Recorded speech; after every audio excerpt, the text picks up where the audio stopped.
의회에서 공회에서 예수님을 사형에 해당하는 자라고 정죄를 했어요. 재판을 통해서 당신은 사형에 해당합니다 하고 판결을 내렸어요. 그러면은 바로 사형을 집행하지 왜 산헤드린 공회가 다시 빌라도라고 하는 당시 유대 지방을 다스리고 있는 로마 총독에게 예수님을 넘겨주었을까요? 왜 그랬을 것 같아요? 다 알고 있죠, 여러분들. 왜 그러냐면 이 산헤드린 공회가 예수를 사형에 해당하는 자라고 정죄할 수는 있지만 사형을 집행할 수 있는 권한은 없어요.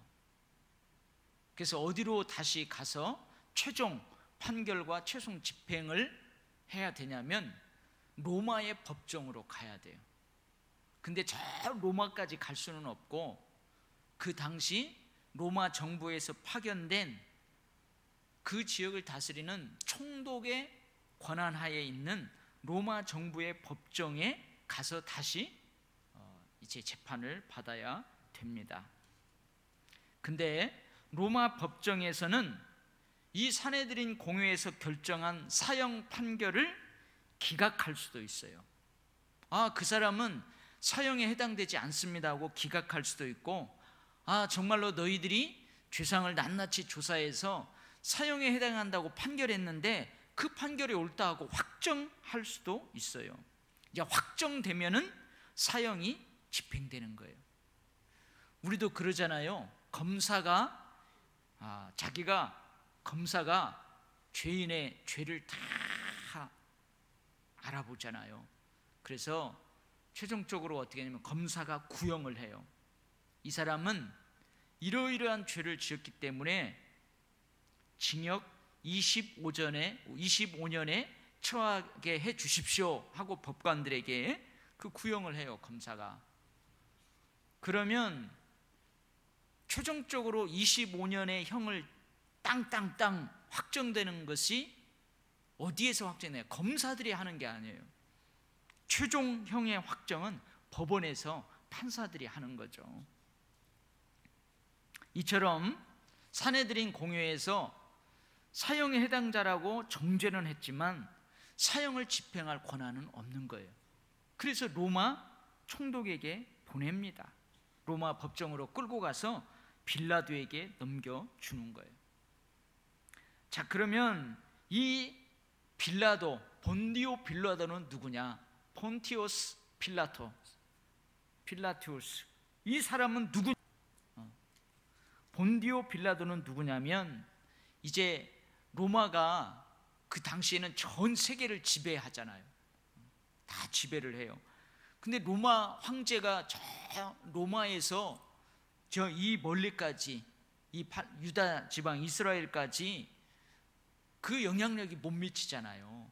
그래서 자기의 속국에 총독을 파견하는 거예요. 네가 가서 내 대신 그 지역을 다스려라.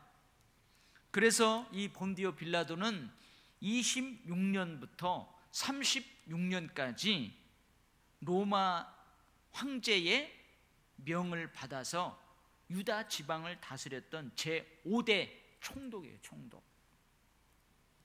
근데 이 총독은 이제 많은 그 역사학자들이, 특별히 유대인 역사학자 유세비우스라는 사람의 그 역사를 기록해 놓은 걸 보면은 이 사람은 유대인들을 특별히 경멸했대요. 진짜 싫어했답니다. 그래가지고 좀 거칠게 유대인들을 다뤘다는 거예요. 반유대 정책을 강하게 취한 총독이었대요. 예를 들면 자기가 총독으로 있는 그 지역의 수도 있잖아요, 수돗물. 그 수도를 건설하기 위해서 자금이 많이 필요하잖아요. 근데 그 자금을 충당하기 위해서 이 사람이 뭘 건드렸냐면은 유대인들이 가장 신성시하는 예루살렘 성전의 금고를 건드려요. 유대인들이 성전세로 드리는 그 예루살렘 성전의 금고에서 그 성전세를 빼어다가 유용을 해요. 유대인들이 이것을 알고 로마 총독에게 막 항의를 합니다. 어찌 이럴 수가 있느냐. 그런데 그 항해하는 유대인들을 무참하게 학살을 해요. 학살을. 그만큼 유다인들을 멸시하고 반유대 정책을 아주 강하게 취했던 총독이에요. 근데 그렇게 학살을 해도 어떻게 할 수가 없어요. 왜냐하면 이 총독은 로마 정부를 대신하기 때문에 그래요. 로마 정부를 대신해서 아주 완전한 권한을 가지고 있어요. 특별히 어떤 권한을 가지고 있냐면 유대인들의 사형 집행권을 가지고 있어요.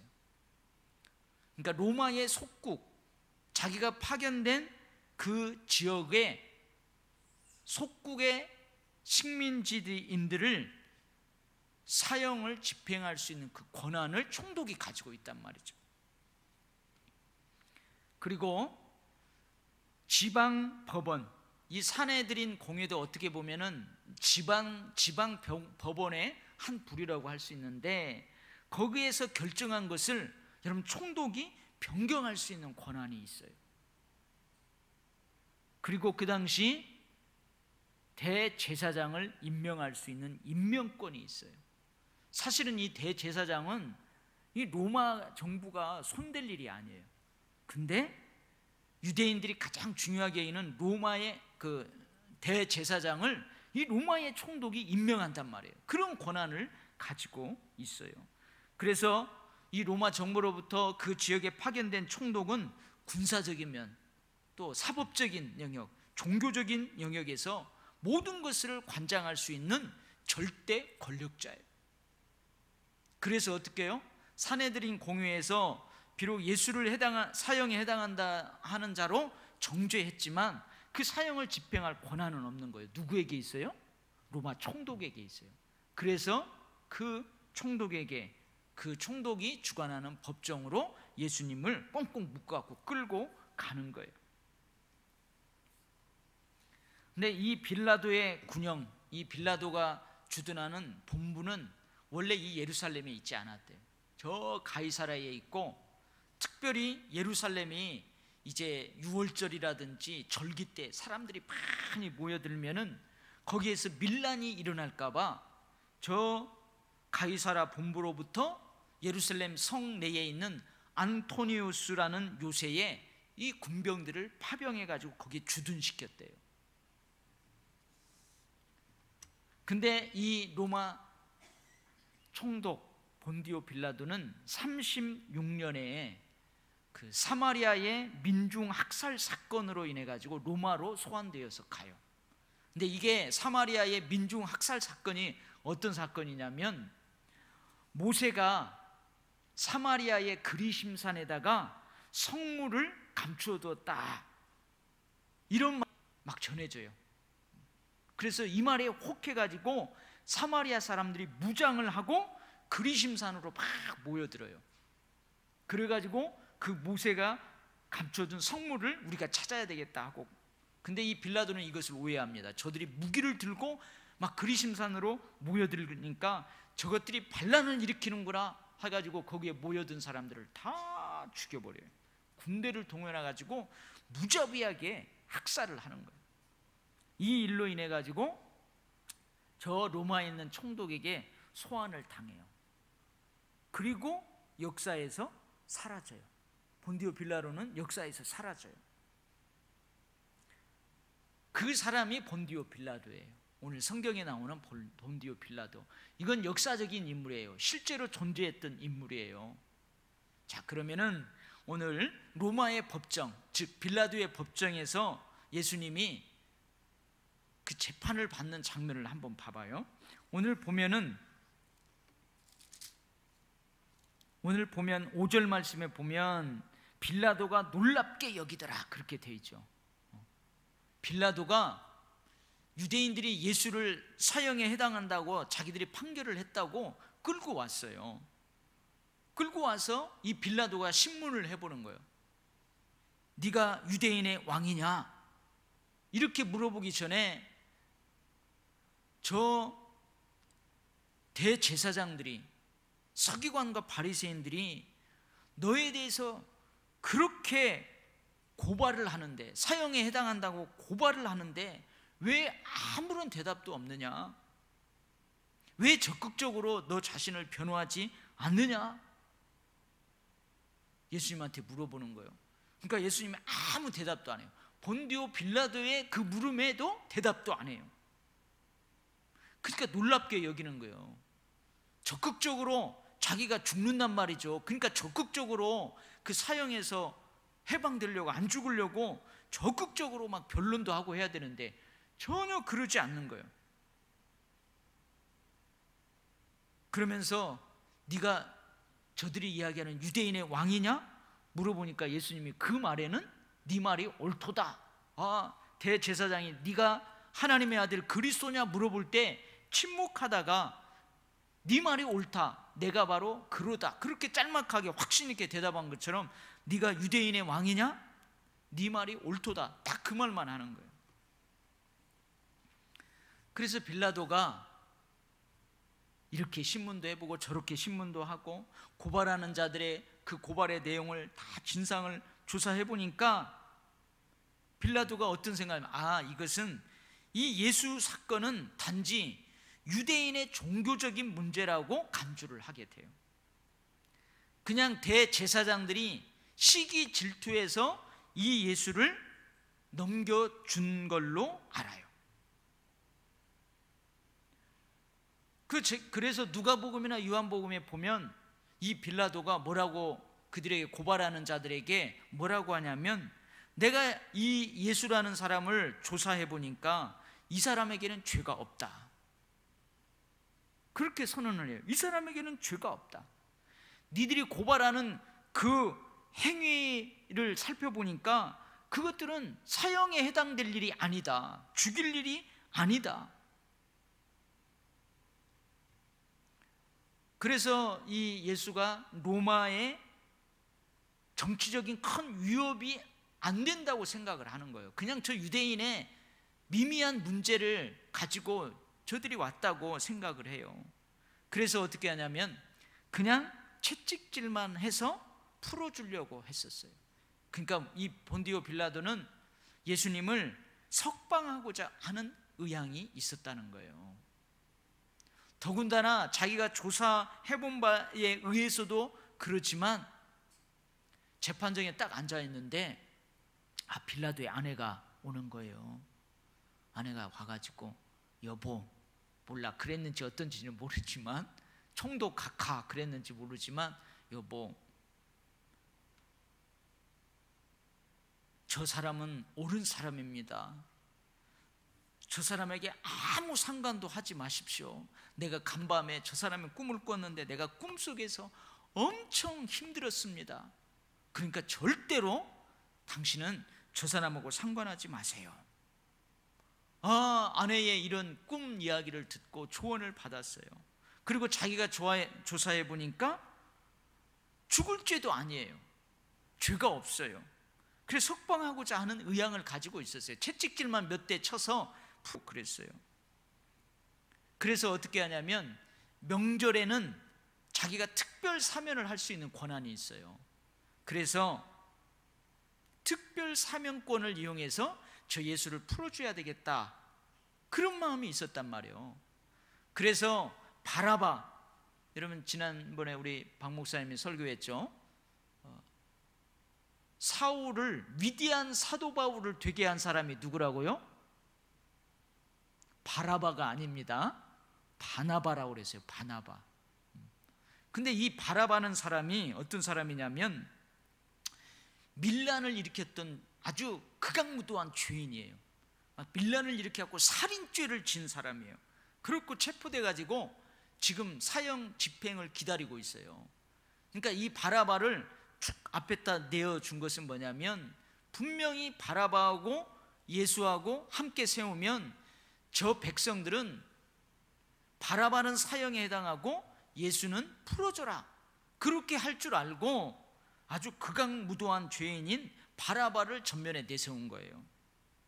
전혀 비교도 안 되는, 당연히 예수를 풀어주라고 할 것이다.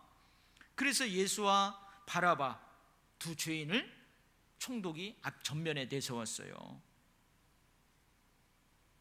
내가 유대인의 왕이라고 하는 이 예수를 풀어주기를 원하느냐 아니면은 밀란죄를 짓고 살인죄를 짓고 체포된 이 바라바를 풀어주기를 원하느냐?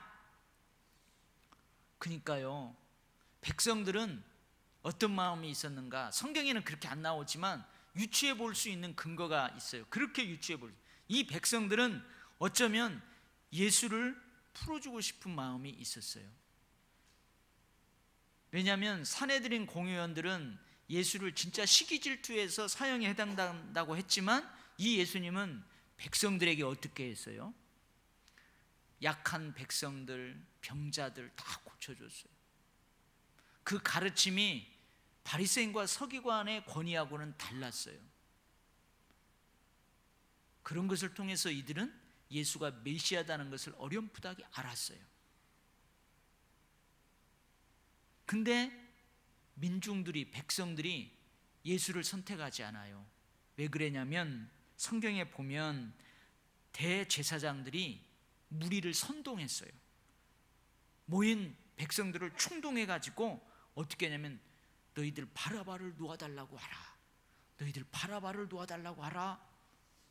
이미 무리들의 마음을 다 충동질 해놨다는 거예요. 그러니까 어떻게 해요? 백성들이 군중 심리가 있잖아요. 앞에서 일단의 무리들이 바라바를 놓아달라, 바라바를 놓아달라. 그리고 대제사장의 수하들이 군데군데 섞여가지고 바라바를 놓아달라 하니까 백성들도 다 그러는 거예요. 그러면 이 예수는 어떻게 하겠느냐? 어찌미냐? 무슨 악한 일을 하였길래 그를 놓아주지 않고 왜 저 극악무도한 바라바를 놓아달라고 하느냐? 그러니까 이유는 이 얘기 안 해요. 더 소리 지르면서 뭐예요? 십자가에 못 박으라, 십자가에 못 박으라. 그러니까 사형을 집행하도록 내어달라, 그 말이에요. 여러분, 백성들이 군중 심리에 다 쏠리는 거예요. 이미 대제사장들이 무리를 충동시켜 놨어요. 저 예수는 십자가에 못 박게 하소서 하고 외치라는 거예요. 그래서 결국은 어떻게 해요? 빌라도는 예수님이 무죄한 자임을 알면서도 어떻게 해요? 사형을 집행하도록 결정을 해요. 여러분, 그 물고기 피라냐 있죠? 피라냐. 저 브라질 같은데 아마존강에 보면 피라냐라고 있는데, 그게 뭐냐, 그 고기만 보면요, 이빨이 막 이렇게 생겨가지고 사람이 그 피라냐 떼가 있는 대로 탁 들어가면요, 순식간에 그 고기들이 팍 달려들어가지고요, 사람도 뼈만 남겨놓고, 그 물고기, 식인 물고기예요. 여러분, 자인 줄을 알면서도 예수님을 마치 피라냐 떼들에게 툭 던져주는 것처럼 그 무리들에게 사형을 집행하도록 내어주어 버려요, 본디오 빌라도가. 그런 권한이 자기에게 있어요. 최종적인 권한이 자기에게 있어요. 이유가 뭐래요? 오늘 15절에 보면 빌라도가 무리에게 만족을 주고자 그렇게 되어 있어요. 근데 희한하죠? 이 본디오 빌라도는 유대인들을 경멸한다고 그랬어요. 아주 반유대주의자라고 그랬어요. 근데 그가 어떻게 해요? 유대교들의 압력에 굴복하고 말아요. 저 유대인들을 달래려고 그냥 예수를 사형 집행하도록 던져주시지 던져줘요. 저기 마태복음에 보면 뭐라고 하냐면, 밀란이 발생할 것을 두려워하여. 만약에 여러분 자기 임기 동안에 이 예루살렘에서 밀란이 난다고 생각해 보세요. 자기가 총독으로 있는 그 땅에서. 그래서 저 로마로부터 파견된 로마의 병사들이 다 죽고, 거기는 로마에서 누구를 파견해도 밀란을 일으켜가지고 마치 독립한 어느 한 지역처럼 그렇게 한다고 생각을 해보세요. 그 두려운 거예요.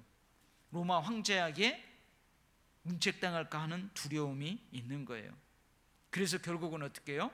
예수를 채찍질하고 십자가에 못 박히게 넘겨줍니다. 자, 여러분 어떻게 생각해요? 빌라도는 예수님을 석방시키려고 하는 마음이 있었어요. 그의 아내는 꿈을 통해서 예수님이 선한 사람이라는 것을 알았어요. 그래서 자기 남편에게 가서 어떻게든지 그 예수님을 석방시키게 하려고 노력을 했어요. 그래서 마태복음에 보면은 어떻게 하냐면은 본디오 빌라도가 사형을 집행하도록 유대인들에게 예수를 딱 넘겨주면서 어떤 퍼포먼스를 하냐면 그릇에다가 물을 떠와요. 하고 물을 떠와가지고 그 물에다가 무리들이 보는 앞에서 물에다가 자기 손을 씻으면서 뭐라고 하냐면 이 사람의 피에 대하여 나는 무죄하다. 그러니까 예수님에 대한 두려움이 있었어요. 저 요한복음에 보면 네가 유대인의 왕이냐 그러잖아요. 네가 하나님의 아들이 맞느냐 빌라도가 물어봐요. 그러니까 예수님이 맞다. 네가 정확히 알고 있다. 그러니까 빌라도가 순간 두려워하는 거예요. 하나님의 아들이라고 하니까 두려워해요. 요한복음에 보면 그래요. 두려우면서도 여러분 밀란이 나서 여기가 그렇게 되면 자기의 위치는 어떻게 돼요? 자기의 신변은 어떻게 될 거예요? 그것이 두려워서 결국은 예수님을 던져줘요. 그러면서 어떻게 해요? 퍼포먼스를 하는 거예요. 나는 무죄하다. 너희가 당하라. 그러니까 또 유대인들은 얼마나 그것이 두려운 일인지도 모르고 그 피를 우리와 우리 자손들에게 돌릴지어다 그래요.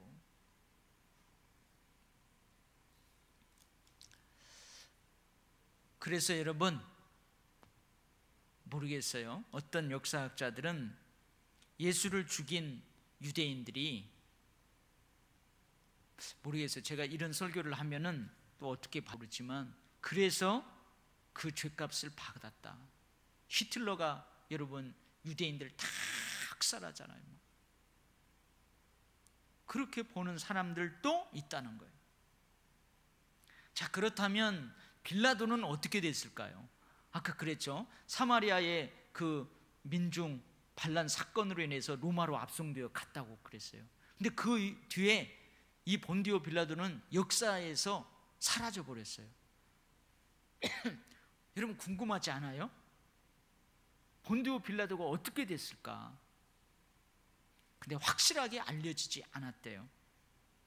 어떻게 됐는지 아무도 모른대요. 근데 전해지는 이야기가 있다고 합니다. 몇 가지가 전해지는데 사마리아 민중 학살 사건으로 로마에 송환되어 가지고 그때 네로 황제에게 처형당했다고 하더라. 그런 이야기가 전해진대요. 또 이런 이야기도 전해진대요. 로마로 그 송환되어 가지고 압송되어 가지고 가다가 내가 이제 로마로 가면 문책을 당할 때인데 혹시 나도 로마에 가면 죽을지도 모른다. 그래가지고 로마로 압송되어 가는 도중에 자살했다더라. 이런 이야기도 있대요. 또 이런 이야기도 있대요. 그러니까 확실하지 않다는 얘기예요. 그냥 전해져 이러이러하더라 하는 이야기들이 전해진대요. 이런 이야기도 전해진대요. 그의 아내와 이 빌라도가 나중에는 그리스도교로 개종을 했다더라. 나중에 예수를 믿는 사람으로 개종을 했다더라. 그래가지고요 실제로 그 이집트, 애굽 그 지역을 중심으로 해가지고 콥틱 교회라는 교회가 있어요. 그리고 저쪽 에디오피아라는 그 교회가 있어요. 콥틱 교회와 에디오피아 교회에서는 여러분 놀라지 마세요. 본디오 빌라도하고 그의 아내를 성인으로 받들고 있대요. 왜냐하면 이 사람들이 예수님을 석방하려고 노력했기 때문에 성인으로 추앙하고 있다는 거예요. 이건 실제예요.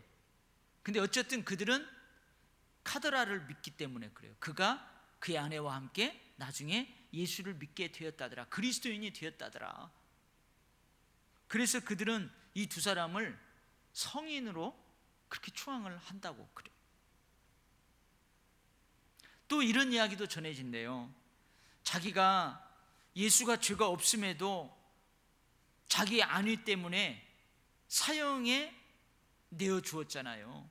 그래서 그 죄책감으로 시달렸다는 거예요. 그 죄책감으로 정신 이상자가 될 정도로 자기 삶에 여러 가지 어려움, 환난을 겪다가 결국은 그 죄책감으로 해서 자살했다더라, 이런 얘기가 전해진대요. 여러분 어떻게 됐을 것 같아요? 모른대요. 확실히 모른대요. 근데 이러이러한 이야기가 있대요. 근데 확실한 것은 우리가 신앙 고백하는 사도신경에 이 사람 이름이 등장해요. 그죠? 뭐라고 등장해요? 한번 우리 성경책 앞에 봐봐요. 사도신경 한번 펴봐요.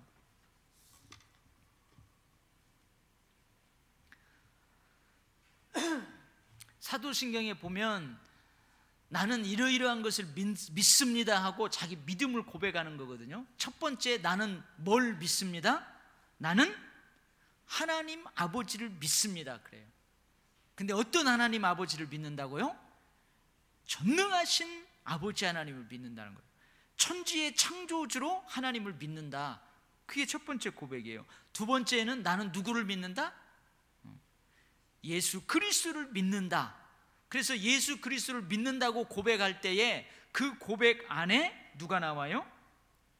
본디오 빌라도가 나와요. 그는 성령으로 잉태되어 동정녀 마리아에게서 나시고 누구에게? 본디오 빌라도에게 고난을 받아 십자가에 못 박혀 죽으시고, 이렇게 나와요. 자, 여러분, 우리가 이 성경을 읽어봤는데 마태복음도 마가복음도 그렇고 쭉 복음서를 보면 빌라도가 예수님이 무죄하다는 걸 알았어요. 그래서 석방하려고 무지 노력했잖아요. 그잖아요.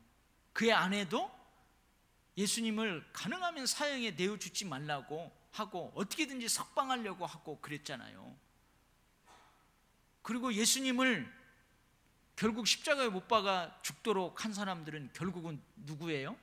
그 과정에 누가 더 나쁜 놈들이요?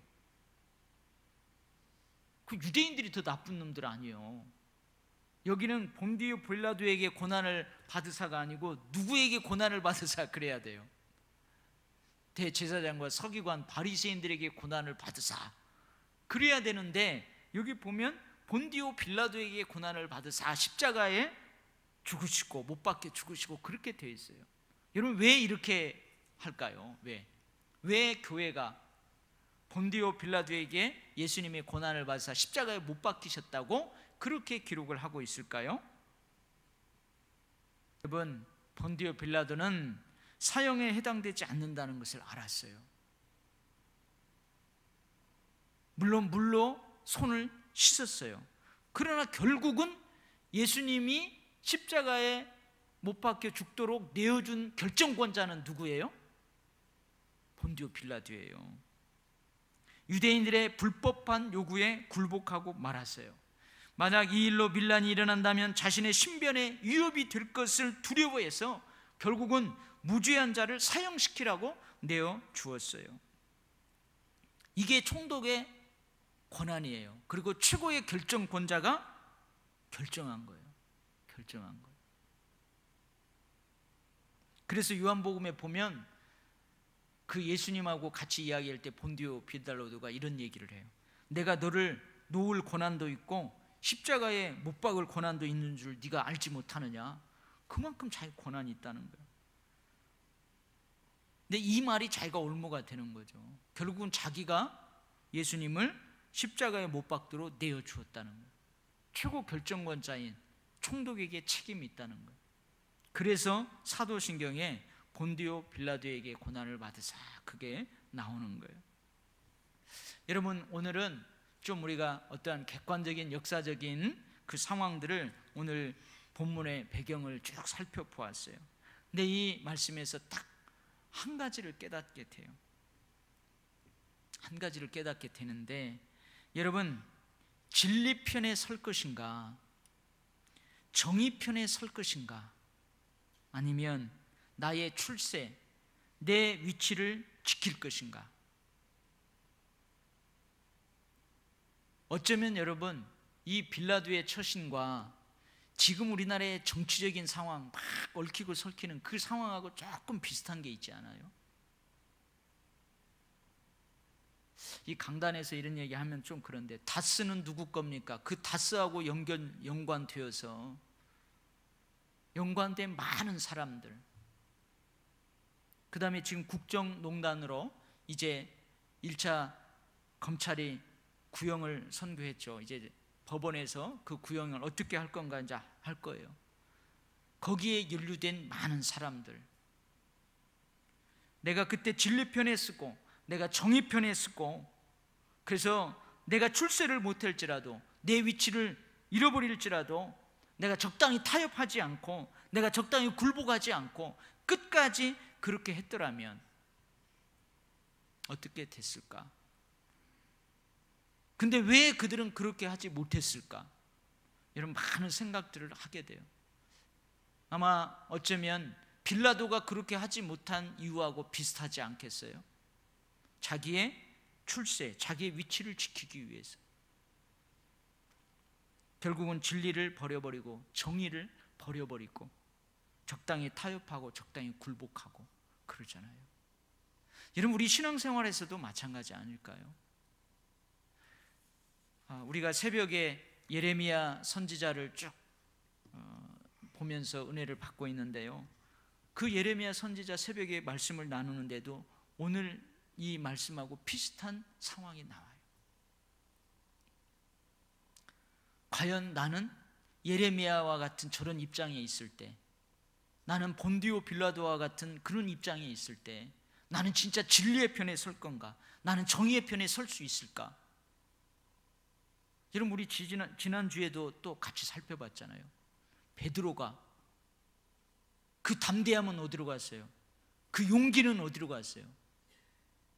그리고 왜 베드로는 그렇게 추한 모습을 보여, 비겁한 모습을 보이고 예수님을 부인해요? 그건 자기 신변 때문에 그러잖아요. 자기 신변 때문에 그러잖아요.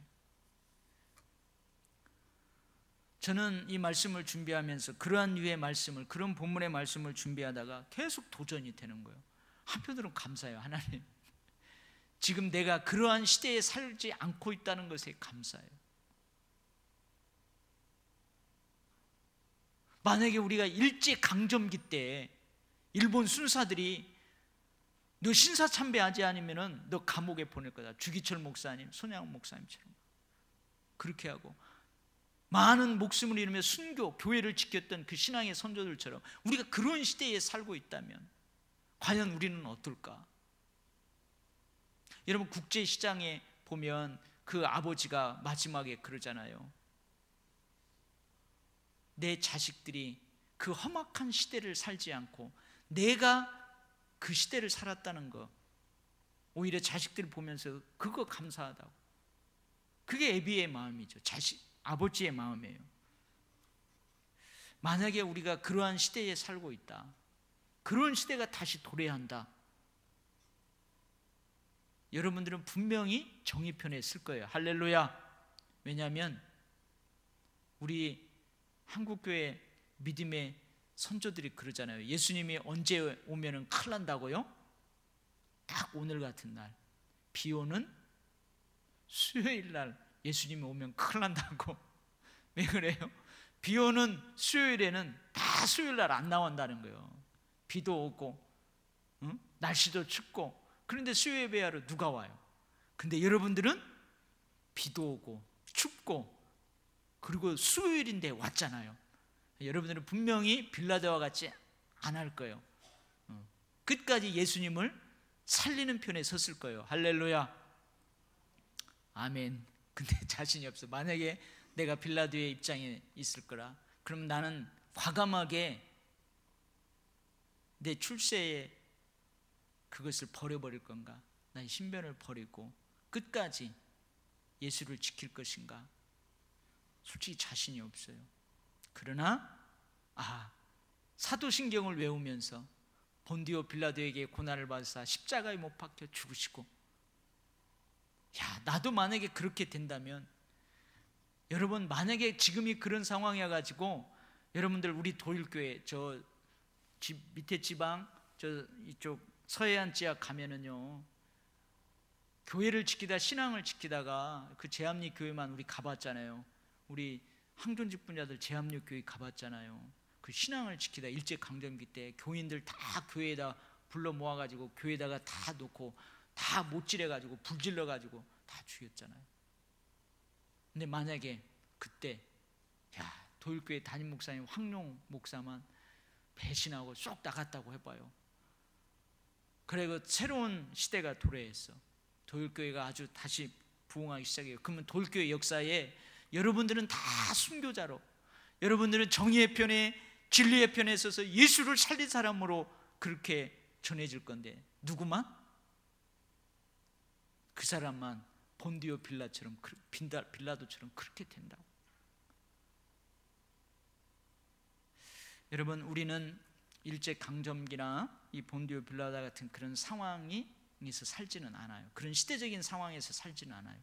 그러나 우리는 신앙생활할 때 결단해야만 되는 상황이 참 많아요. 그렇지 않나요?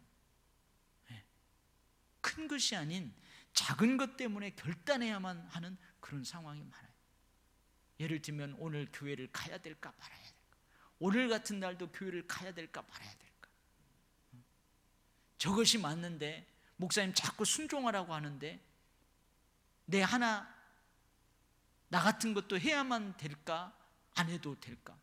여러분, 작은 거에서 고민이 많다고. 여러분, 우리 아멘 크게 한번 해봅시다. 우리는 예수의 편에 섭시다. 아멘. 베드로처럼 어떻게 될지 모르지만 여러분, 예수를 사랑하는 마음으로, 하나님의 나라와 의를 먼저 구하는 마음으로 우리도 아멘은 크게 해봐요. 할렐루야. 기도하겠습니다. 하나님 아버지,